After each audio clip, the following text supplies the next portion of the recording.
The scholars international school ಸಾಧನೆಯ ಹಾದಿ. ಹಾಸನದ ಪುಟ್ಟು ಎಜುಕೇಷನ್ ಟ್ರಸ್ಟ್ನ the scholar international school ICSE ವಲಯ ಮಟ್ಟದ ಕ್ರೀಡೆಯಲ್ಲಿ ಸಾಧಿಸಿದ ಗೆಲುವಿನ ಯಶೋಗಾಥೆ ಕುರಿತ ಸರಣಿ ಕಾರ್ಯಕ್ರಮ. ಈ ಕಾರ್ಯಕ್ರಮದ ಪ್ರಾಯೋಜಕರು ದಿ ಸ್ಕಾಲರ್ ಇಂಟರ್ನ್ಯಾಷನಲ್ ಸ್ಕೂಲ್, ಉತ್ತರ ಬಡಾವಣೆ ಹಾಗೂ ಮಹಾಲಕ್ಷ್ಮಿ ಲೇಔಟ್, ಹಾಸನ.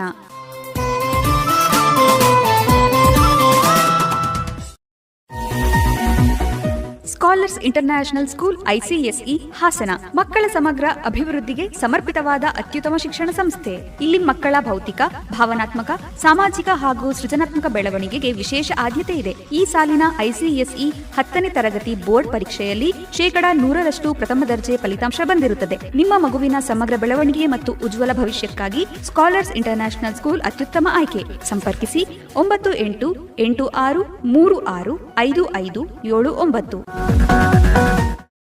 ಇಂದಿನ ಸಂಚಿಕೆಯಲ್ಲಿ ವಿವಿಧ ಪದಕಗಳನ್ನು ತಮ್ಮದಾಗಿಸಿಕೊಂಡಿರುವ ಸಾಧನೆಯ ಕುರಿತು ಹಾಸನದ ದಿ ಸ್ಕಾಲರ್ ಇಂಟರ್ನ್ಯಾಷನಲ್ ಸ್ಕೂಲ್ನ ವಿದ್ಯಾರ್ಥಿಗಳಾದ ಯಶವಂತ್, ಹರ್ಷಿತ್ ಹಾಗೂ ಸಮರ್ಥ್ ಅವರೊಂದಿಗಿನ ಸಂದರ್ಶನ. ಸಂದರ್ಶಕರು ಅರಕಲಗೂಡು ವಿ. ಮಧುಸೂದನ್. ಆತ್ಮೀಯ ಕೇಳುಗರೆ, ತಮ್ಮೆಲ್ಲರಿಗೂ ನಮಸ್ಕಾರ. ಹಾಸನದ ಸ್ಕಾಲರ್ಸ್ ಇಂಟರ್ನ್ಯಾಷನಲ್ ಸ್ಕೂಲ್ನ ಮಕ್ಕಳಾದಂತಹ ಯಶವಂತ್ ಬಿ, ಹರ್ಷಿತ್ KH ಹಾಗೂ ಸಮರ್ಥ್ HV ಇವರು ICSE ವಲಯ ಮಟ್ಟದ ಕ್ರೀಡಾಕೂಟದಲ್ಲಿ ಭಾಗವಹಿಸಿ ಫುಟ್ಬಾಲ್ ತಂಡವನ್ನು ಅವರು ಅಲ್ಲಿ ಪ್ರತಿನಿಧಿಸಿ ಆಟವನ್ನು ಆಡಿ ಕಂಚಿನ ಪದಕವನ್ನು ತೆಗೆದುಕೊಂಡು ಬಂದಿದ್ದಾರೆ. ಈ ತಂಡದಲ್ಲಿ ಈ ಮೂವರನ್ನು ನಾನು ಯಾಕೆ ಮಾತಾಡ್ತಾ ಇದ್ದೀನಿ ಅಂತ ಹೇಳಿದರೆ, ಇವರು ಪುನಃ ರಾಜ್ಯ ಮಟ್ಟದ ತಂಡಕ್ಕೆ ಹಾಸನದಿಂದ ಆಯ್ಕೆಯಾಗಿರ್ತಕ್ಕಂಥವರು. ಈ ಸಾಲಿನ ಫುಟ್ಬಾಲ್ ಕ್ರೀಡಾಕೂಟ ಹೇಗಿತ್ತು, ಅಲ್ಲಿಯ ಅನುಭವಗಳು ಹೇಗಿತ್ತು, ಹೇಗೆ 3ನೇ ಸ್ಥಾನವನ್ನು ಪಡೆಯಲಿಕ್ಕೆ ಸಾಧ್ಯ ಆಯಿತು ಅನ್ನುವಂಥ ವಿಚಾರಗಳನ್ನು ಈಗ ಅವರು ನಮ್ಮೊಂದಿಗೆ ಹಂಚಿಕೊಳ್ತಾರೆ. ಯಶವಂತ್, ಹರ್ಷಿತ್ ಮತ್ತು ಸಮರ್ಥ್, ನಿಮ್ಮ 3 ಜನರು ಕೂಡ ನಮಸ್ಕಾರ, ತಮಗೆ ಅಭಿನಂದನೆಗಳು. ನಮಸ್ತೆ ಸರ್. ನಮಸ್ತೆ ಸರ್. ಈಗ ಮೊದಲನೇ ಪ್ಲೇಸನ್ನು ಯಾಕೆ ಪಡೆದುಕೊಳ್ಳಲಿಕ್ಕೆ ಸಾಧ್ಯ ಆಗಲಿಲ್ಲ ಸರ್? ಅಂದರೆ ಸೆಮಿಫೈನಲ್ಸ್ ತನಕ ಫುಲ್ ನಾವು ಟೀಮ್ ಎಲ್ಲ ಚೆನ್ನಾಗಿ ಆಡಿದ್ರು ಸರ್. ಆದ್ಮೇಲೆ ಎಲ್ಲ ಟಫ್ ಕಾಂಪೀಟ್ ಕೊಟ್ಟರು. ಆದ್ರೆ ಏನಪ್ಪ ಪರವಾಗಿಲ್ಲ, ನಮ್ ಲಕ್ ಇರ್ಲಿಲ್ಲ. 3-0 ಸ್ಕೋರ್ ಸೋತ್ಬಿಟ್ವಿ ಮ್ಯಾಚ್. ಪರವಾಗಿಲ್ಲ, ಚೆನ್ನಾಗಿ ಆಡೋದು ನಮ್ಮ ಟೀಮ್ಮೇಟ್ಸ್ ಎಲ್ಲರೂ. ಅದಕ್ಕಾಗಿ ಸೆಮಿಫೈನಲ್ಸ್ ಹೋಗ್ಲಿಲ್ಲ. ಹೊರಗಡೆ ಹೋಗಿ ಆಟ ಆಡಿದ್ದು ಇದೇ ಮೊದಲು ಅಥವಾ ಮೊದಲು ಯಾವಾಗಲಾದ್ರೂ ಹೋಗಿದ್ವಿ? ತುಂಬಾ ಸರಿ ಹೋಗಿದ್ರಿ. ಹೋದಾಗ ಏನನ್ಸುತ್ತೆ ಹೊರಗಡೆ ಹೋದಾಗ? ಟೀಮ್ ಬೇರೆ ಬೇರೆ ಜನನೆಲ್ಲ ಮೀಟ್ ಮಾಡ್ತೀವಿ. ಅವಾಗ ಒಂದು ಹೊಸ ಎಕ್ಸ್ಪೀರಿಯನ್ಸ್ ಎಲ್ಲ ಸಿಗುತ್ತೆ. ಸ್ವಲ್ಪ ಭಯ ಆಗುತ್ತೆ, ಬಟ್ ಆ ಎಕ್ಸ್ಪೀರಿಯನ್ಸ್ ಮುಂದೆ ಭಯ ಕಮ್ಮಿ ಆಗುತ್ತೆ. ಎಷ್ಟು ಪಂದ್ಯಗಳನ್ನ ಈ ಸಾಲಿನ ಒಂದು ವಲಯ ಮಟ್ಟದಲ್ಲಿ ಆಡಿದ್ರಿ ತಾವು? ಸರ್ ಅಂದ್ರೆ ಹೋದ ವರ್ಷ ನಾವು ಮಿನಿ ಒಲಿಂಪಿಕ್ಸ್ ಆಡಿದ್ವಿ, ಮತ್ತೆ 2024-25 ಮಿನಿ ಒಲಿಂಪಿಕ್ಸ್ ಆಡಿದ್ವಿ. 24 ಅಲ್ಲಿ ನಾವು 3 ಜನ ಸೆಲೆಕ್ಟ್ ಆಗಿದ್ವಿ. ಅದರಲ್ಲಿ ಚಾಂಪಿಯನ್ಸ್ ಆಗಿದ್ದೀವಿ, ಹಾಸನ್ ಡಿಸ್ಟಿಕ್ ರೆಪ್ರೆಸೆಂಟ್ ಮಾಡಿ. ಇನ್ನೊಂದು 25 ಅಲ್ಲಿ ನಾವು ಫೈನಲ್ಸ್ ತನಕ ಹೋಗಕ್ ಆಗ್ಲಿಲ್ಲ, ಬಟ್ ಒಂದು ಮ್ಯಾಚ್ ಸೋತಿರ್ಲಿಲ್ಲ ನಾವು. ಇನ್ನೊಂದು ಆಮೇಲೆ ಸ್ಕೂಲ್ ಟೂರ್ನಮೆಂಟ್ ಪಾರ್ಟಿಸಿಪೇಟ್ ಮಾಡ್ತಾ ಹೋಯ್ತಿದ್ವಿ ನಾವು. ಫುಟ್ಬಾಲ್ ಈ ಸರಿ ವರ್ಲ್ಡ್ ಕಪ್ ಕೂಡ ನಡೀತಲ್ವಾ, ಏನನ್ನಿಸ್ತು ಅದ್ರ ಬಗ್ಗೆ ನಿಮ್ಗೆ? ಸರ್ ಮ್ಯಾಚಸ್ ಎಲ್ಲ ನೋಡಿದ್ವಿ, ಅದರಿಂದ ನಾವು ತುಂಬಾ ಕಲ್ತ್ವಿ. ಪ್ಲೇಯರ್ಸ್ ಎಲ್ಲ ಟೀಮ್ ವರ್ಕ್ ಮತ್ತೆ ಸ್ಪೋರ್ಟ್ಸ್ ಮ್ಯಾನ್ ಸ್ಪಿರಿಟ್ ಅವನ್ನೆಲ್ಲ ಕಲಿಯೋಕೆ ಈಸಿ ಆಯ್ತು. ಸೊ ನಮಗೊಂದು ಕ್ರಿಯೇಟಿವಿಟಿ ಬರುತ್ತೆ ಅದರಿಂದ, ನೋಡೋದ್ರಿಂದ ಎಕ್ಸ್ಪೀರಿಯನ್ಸ್ ಮಾಡ್ಬೋದು, ಮ್ಯಾಚ್ಗಳಲ್ಲಿ ಅಥವಾ ಎಕ್ಸ್ಪ್ಲೋರ್ ಮಾಡ್ಬೋದು ಎಲ್ಲರ ಮುಂದೆ. ನಿಮ್ಗೇನು ಅನ್ನಿಸ್ತು ಸರ್? ಅಂದ್ರೆ ನಾವು ಮ್ಯಾಚ್ ನೋಡೋದ್ರಿಂದ ನಾವು ಹೇಗೆ ನಾವು ಆಡ್ಬೋದು ಅಂತ ಕಲಿಬೋದಿತ್ತು, ಮತ್ತೆ ಹೇಗೆ ನಾವು ಫುಲ್ ಸ್ಟ್ರಾಂಗ್ ಆಗಿರ್ಬೇಕು ಮ್ಯಾಚ್ ಟೈಮ್ ಅಲ್ಲಿ, ಮತ್ತೆ ಹೇಗೆ ಆಪೋನೆಂಟ್ ಏನಪ್ಪ ನಾವು ರೀಡ್ ಮಾಡ್ಬೇಕು, ಅವ್ರ ಮೂವ್ಮೆಂಟ್ಸ್ ಹೆಂಗ್ ರೀಡ್ ಮಾಡ್ಬೋದು ಅಂತ ಗೊತ್ತು ಮಾಡ್ಕೋಬಹುದು ಮ್ಯಾಚ್ ಟೈಮ್ ಅಲ್ಲೆಲ್ಲ. ಮತ್ತೆ ಇನ್ನೊಂದ್ ಏನಂದ್ರೆ ಮ್ಯಾಚ್ ಟೈಮ್ ಅಲ್ಲೆಲ್ಲ ಭಯ ಪಡಬಾರ್ದು, ಫುಲ್ ಕಾನ್ಶಿಯಸ್ ಆಗಿರ್ಬೇಕು ಮ್ಯಾಚ್ ಅಲ್ಲೆಲ್ಲ. ಎಲ್ಲಾ ಟೈಮಲ್ಲೂ ರೆಡಿ ಆಗಿರ್ಬೇಕು ನಾವು ಮ್ಯಾಚ್ ಅಲ್ಲೆಲ್ಲ. ಅದೇ ನಾವು ಕಲ್ತಿದ್ವಿ ಈಗ ಮ್ಯಾಚ್ ಅಲ್ಲಿ. ಆ ಮ್ಯಾಚ್ ಅಲ್ಲಿ ಈ ತರ ಯಾವಾಗ್ಲೂ ಅಲರ್ಟ್ ಆಗಿರ್ಬೇಕು ಕಲ್ತ್ಕೊಳ್ಳಕ್ಕೆ ಸಾಧ್ಯ ಆಯ್ತಲ್ವಾ?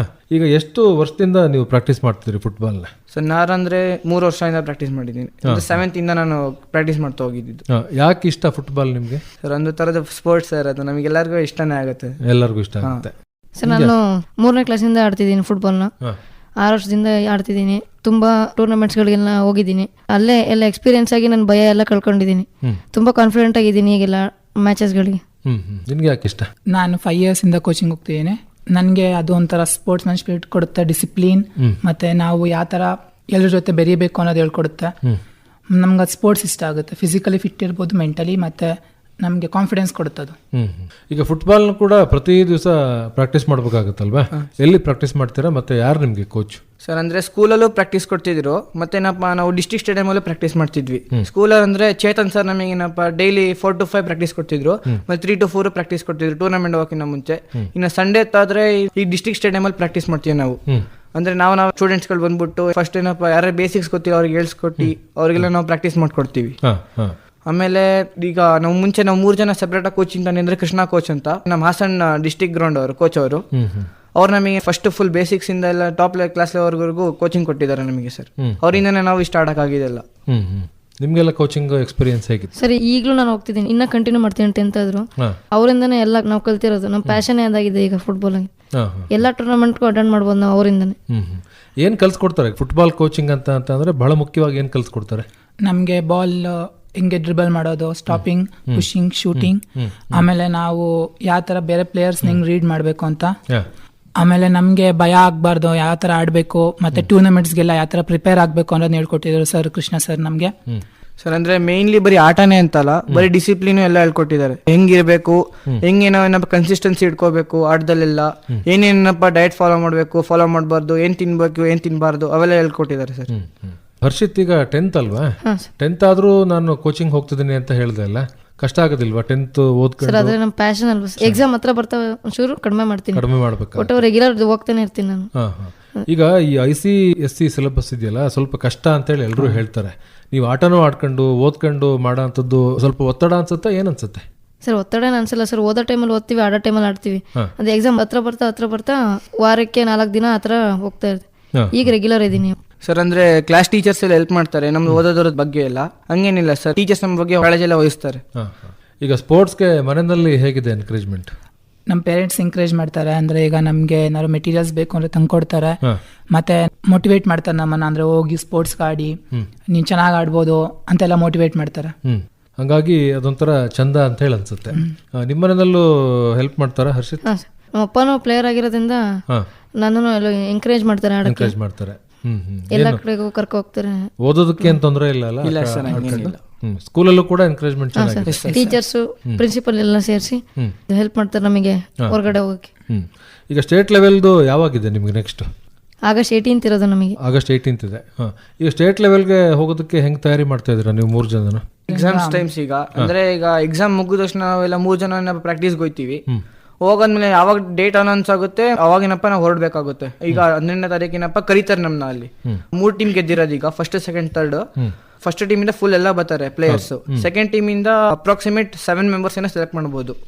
ಈಗ ಥರ್ಡ್ ಪ್ಲೇಸ್ ಇಂದ ನಾವು 3 ಜನ ಸೆಲೆಕ್ಟ್ ಮಾಡಿದ್ದಾರೆ. ಈಗ ಅಲ್ಲಿ ಹೇಳಕ್ ಆಗಲ್ಲ, ನಮ್ಮ 3 ಜನದಲ್ಲಿ ಯಾರನ್ನ ಒಬ್ರು ನಾಡ್ಸ್ಬೋದು. ಮೆನಿಗೆ 7 ಮೆಂಬರ್ಸ್ ಅಲ್ಲಿ 2 ಅಥವಾ 3 ಜನ ನಾಡ್ಸ್ಬೋದು. ಅಂದ್ರೆ ಅಕಾರ್ಡಿಂಗ್ ಟು ಕೋಆರ್ಡಿನೇಷನ್ ಹೆಂಗ್ ಬರುತ್ತೆ ಅಂತ ನಮ್ಮ ಟೀಮ್ಮೇಟ್ಸ್ ಅಲ್ಲೆಲ್ಲ ಪ್ಲೇಯರ್ಸ್ ಬಗ್ಗೆ ನೋಡ್ಬಿಟ್ಟು ಆಡಿಸ್ತಾರೆ ಅಲ್ಲಿ. ನಿನ್ನ ತಯಾರಿ ಹೇಗಿದೆ? ನಾನು ಕೋಚಿಂಗ್ ಹೋಗ್ತಿಲ್ಲ, ಬಟ್ ಈಗ ಎಕ್ಸಾಮ್ ಟೈಮ್ ಇರೋದ್ರಿಂದ ಎಕ್ಸಾಮ್ ಪ್ರಿಪೇರ್ ಆಗ್ತಿದ್ದೀನಿ. ಎಕ್ಸಾಮ್ ಮುಗಿದ್ಮೇಲೆ ಸಂಜೆ ಕೋಚಿಂಗ್ ಹೋಗಿ ನೋಡ್ತೀನಿ. ಆಗ್ಲಿಲ್ಲ ಅಂದ್ರೆ ಬೇರೆ ಕಡೆ ಎಲ್ಲಾರು ಮನೆಯಲ್ಲಿ ಇಲ್ಲಾಂದ್ರೆ ಸ್ಕೂಲಲ್ಲಿ ಪ್ರಾಕ್ಟೀಸ್ ಮಾಡ್ಕೋತೀವಿ ನಾವು 3 ಜನ. ಹರ್ಷಿತ್ ಸರ್ ನಾನು ಎಕ್ಸಾಮ್ ಇದ್ದಾಗಲೂ ಯಾವ್ದಾರು ಈಸಿ ಎಕ್ಸಾಮ್ ಇದ್ರೆ ಆ ದಿನ ಹೋಗ್ತೀನಿ ಪ್ರಾಕ್ಟೀಸ್ಗೆ. ಕಷ್ಟ ಇದ್ರೆ ಪರ್ಮಿಷನ್ ಕೇಳ್ಬಿಟ್ಟು ಮನೇಲೆ ಓದ್ಕೋತೀನಿ, ಇಲ್ಲ ಅಂದ್ರೆ ಪ್ರಾಕ್ಟೀಸ್ ಮಾಡ್ತಿರ್ತೀನಿ ರೆಗ್ಯುಲರ್. ಈಗ ಸ್ಟೇಟ್ ಲೆವೆಲ್ ಟೀಮ್ ಅಂತ ಅಂದ್ರೆ ಬೇರೆ ಬೇರೆ ಸ್ಕೂಲ್ಗಳಿಂದ ನೀವು ಹೇಳ್ದಂಗೆ ಒಂದಷ್ಟು ಜನ ತಗೊಳ್ತಾರೆ. ಅದು 2 ಆಗಿರ್ಬೋದು, 3 ಆಗಿರ್ಬೋದು, ಒಂದೇ ಸಂಖ್ಯೆ ಆಗಿರ್ಬೋದು. ಅಲ್ಲಿ ಹೋಗಿ ಅವ್ರ ಜೊತೆ ಕೋಆರ್ಡಿನೇಟ್ ಮಾಡ್ಕೊಂಡು ಆಟ ಆಡೋ ಅಂತ ಸ್ವಲ್ಪ ಕಷ್ಟ ಆಗೋದಿಲ್ಲ ನಿಮ್ಗೆ? ಸರ್ ಆಗುತ್ತೆ. ಅಂದ್ರೆ ವಾರ್ಮ್ ಅಪ್ ಟೈಮ್ ಅಲ್ಲೆಲ್ಲ ನಮಗೆ ಅವಾಗ ಟೈಮ್ ಸಿಗುತ್ತೆ ಆಡೋದಕ್ಕೆ. ಮ್ಯಾಚ್ ಗಿನ್ನಪ್ಪ ಸ್ಟಾರ್ಟ್ ಆಗಿಂದ ಮುಂಚೆ ಎಲ್ಲರೂ ಫುಲ್ ಗ್ಯಾದರ್ ಆಗಿರ್ತೀವಿ. ಈ ತರ ಹೇಳ್ತೀವಿ, ಮುಂದೆ ಆಡೋರು ಹೆಂಗಾಡಿ, ಹಿಂದೆ ಆಡೋರು ಹೆಂಗಾಡಿ ಅಂತ, ಬಾಲಿಂಗ್ ಹೋಲ್ಡ್ ಮಾಡಿ ಇಟ್ಟಿರಿ ಅಂತ ಹೇಳ್ತೀವಿ ನಾವು ಮುಂಚೆ ಎಲ್ಲ.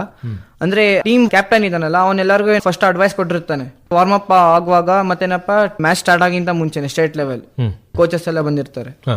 ನಮ್ಗೆ ಕೋಚ್ಗಳು ಹೇಳ್ಕೊಡ್ತಾರೆ. ಮ್ಯಾಚ್ ಆಡ್ಬೇಕಾದ್ರೆ ಏನಾದ್ರು ಕನ್ಫ್ಯೂಷನ್ ಆದ್ರೆ ಟೀಮ್ ಕ್ಯಾಪ್ಟನ್ ಮತ್ತೆ ಕೋಚಸ್ ನಮ್ಗೆ ಹೆಲ್ಪ್ ಮಾಡ್ತಾರೆ.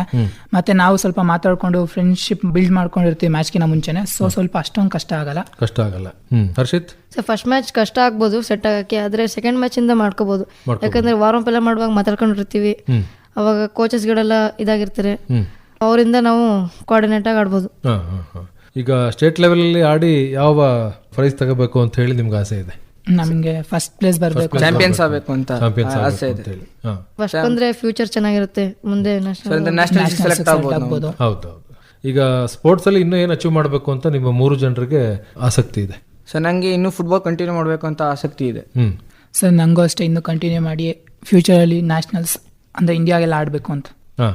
ಸರ್ ಅದೇ ನನ್ನ ಪ್ಯಾಷನ್ ಅದಲ್ವಾ ಸರ್, ಅದಕ್ಕೆ ನಾನು ಕಂಟಿನ್ಯೂ ಮಾಡ್ತಾನೆ ಇದ್ದೆ. ಇಂಡಿಯನ್ ಪ್ಲೇಯರ್ ಆಗಿ ಆ ಥರ ಮಾಡಬೇಕು ಅಂತ ಒಂದು ಡ್ರೀಮ್ ಇದೆ ಸರ್ ನನಗೆ.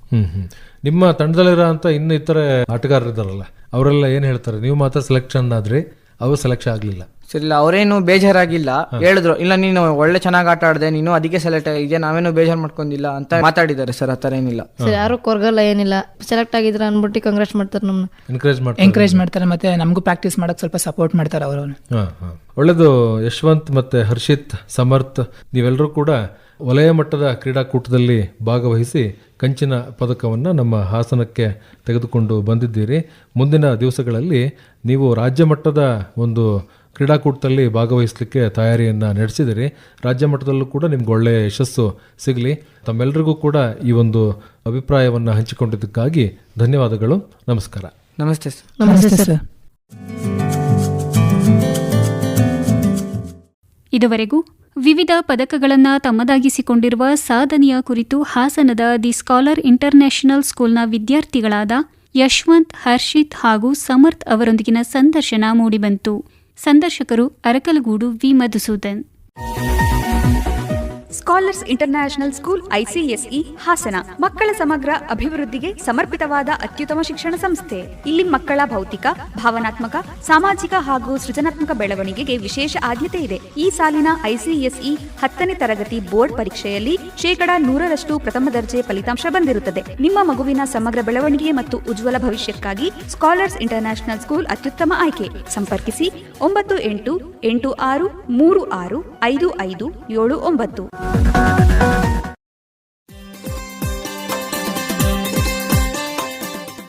ಇದುವರೆಗೆ ದಿ ಸ್ಕಾಲರ್ಸ್ ಇಂಟರ್ನ್ಯಾಷನಲ್ ಸ್ಕೂಲ್ ಸಾಧನೆಯ ಹಾದಿ.